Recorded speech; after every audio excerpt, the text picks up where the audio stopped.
Today I'm going to be covering what Paper 2 entails for the external assessment of IB history.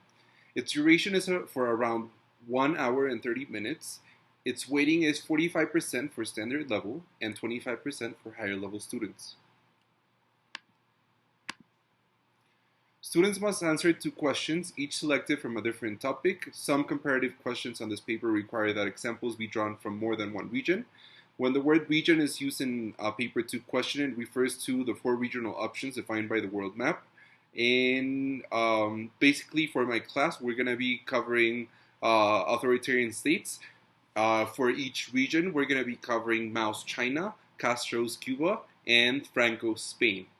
And we're also going to be covering the Cold War, and again, that covers the entire world, and thus plays into this region aspect of paper 2. Understanding the question. Your first task is to deconstruct the question, the topic itself. What is the overall issue that the question is focused on? If there's any key dates, if there's any key concepts or specific factors, or if there's command words that they're asking you to actually comply with. And based on all of those things, you have to think about the content that you're going to be using. In terms of the content, you have to figure out the examples and the evidence necessary to fulfill a thesis statement. Identifying the key parts of each question. So, here I highlighted command terms, the content of each question, and the specifiers for each question. Let's go over the first 2. Examining the importance of economic factors in the emergence of 2 authoritarian states, each chosen from a different region. Examine is a command term. We have to go over what examine means in order to fulfill the question. In terms of the content, we're looking at the economic factors and hence the importance of those. And in terms of the specifiers, we're looking at the emergence of 2 authoritarian states. So this is a comparison question in terms of the economic factors of 2 dictatorships. In terms of my class, we're going to be comparing either Mao's China, Franco's Spain, or Castro's Cuba. And the second specifier is that it's chosen from a different region. All the 3 are from different regions, so we wouldn't have any issues with this question. Let's go over another one. Examine the role of ideology in the origins of the Cold War. Examine, again, is the command term. The content is the role of ideology. And the specifier is that we're only looking for the origins of the Cold War. There's a specific section for the IB history curriculum that deals with the specific origins of the Cold War. So if we go over that section and we study that section beforehand, we should be able to do really, really well on part 2 of the external assessment. The command terms, these are really key. Analyze the short-term causes of 2 early modern wars, each taken from a different region. This means that you need to break down in order to bring out the essential elements for structure and find relevant analytical or thematic points that you could structure your essay around. If you have a question that says analyze, then you should be writing a 3-point thesis or a 2-point thesis that brings 2 points into the short-term causes of 2 early modern wars.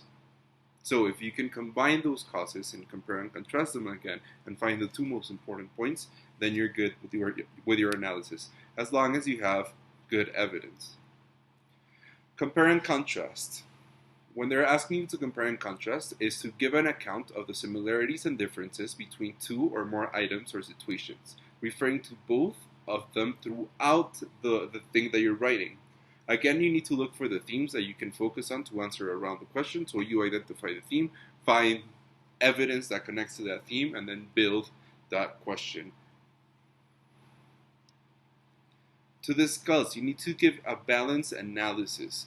Basically, if you're analyzing something, you need to have successes and failures, positives and negatives, advantages or disadvantages, limitations and implications.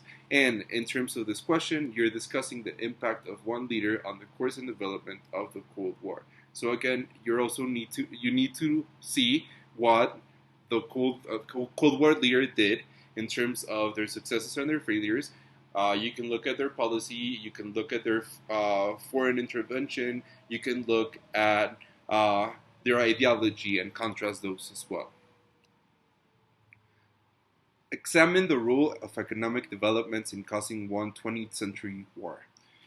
When we ask you to examine, you're looking at the given issue through different lenses. So you need to find multiple perspectives and find the interrelationship of factors that in this case led to economic developments and caused a 20th century war.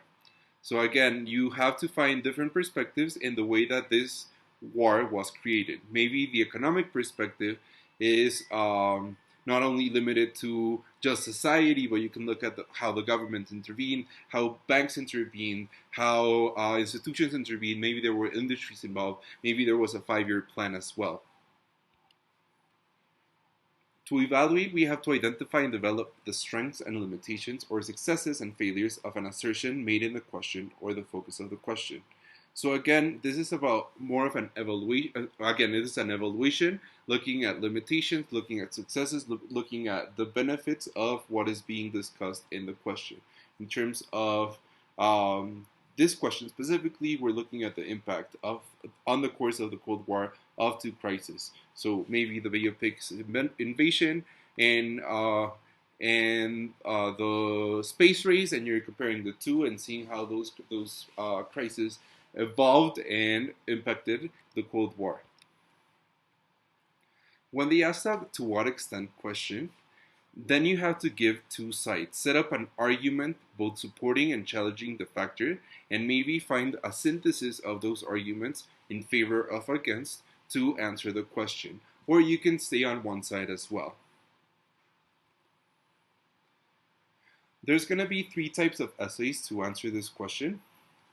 Again, we're looking at paper 2 of the IB. The types of essays are going to be a causation essay, a debate essay, and a comparative essay. Causation essays are structured in the following way. We have to consider long-term and short-term reasons. We can prioritize the reasons.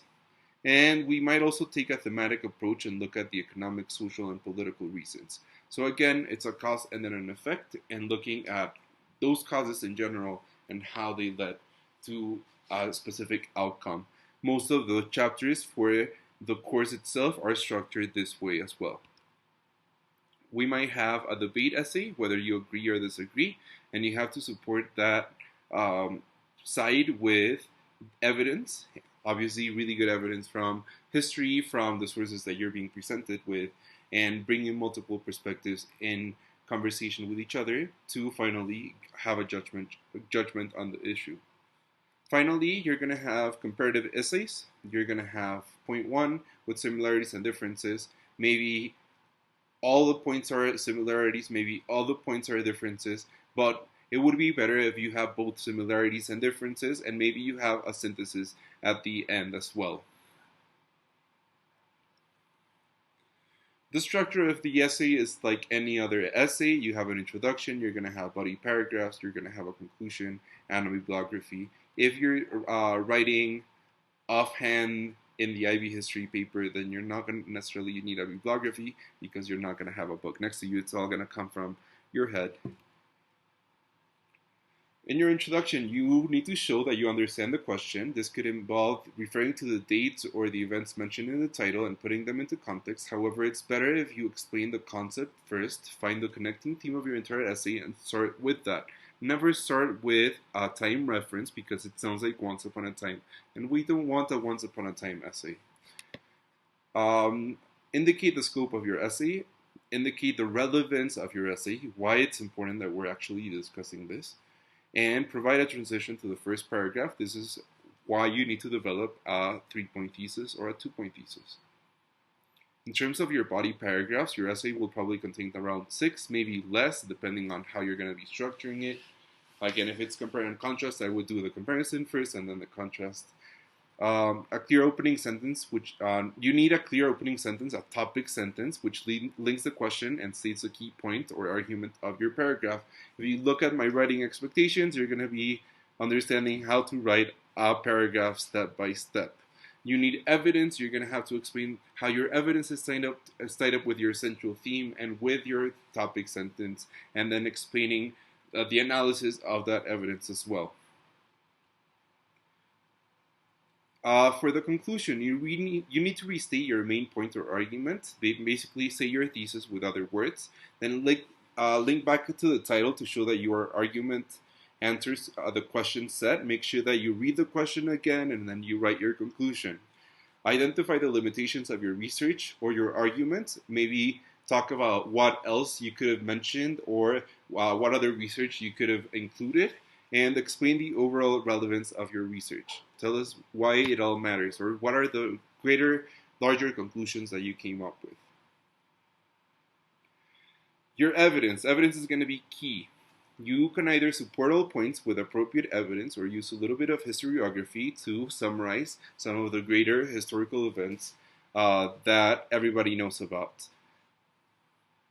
I like this quote. It says, historiography should not be a substitute for solid factual knowledge, accurate chronology and sequencing, which must form the basis of any effective essay. So again, not just rely on historiography, not just rely on summary, but give us actual factual information. That's it. Thank you so much. Have a great day.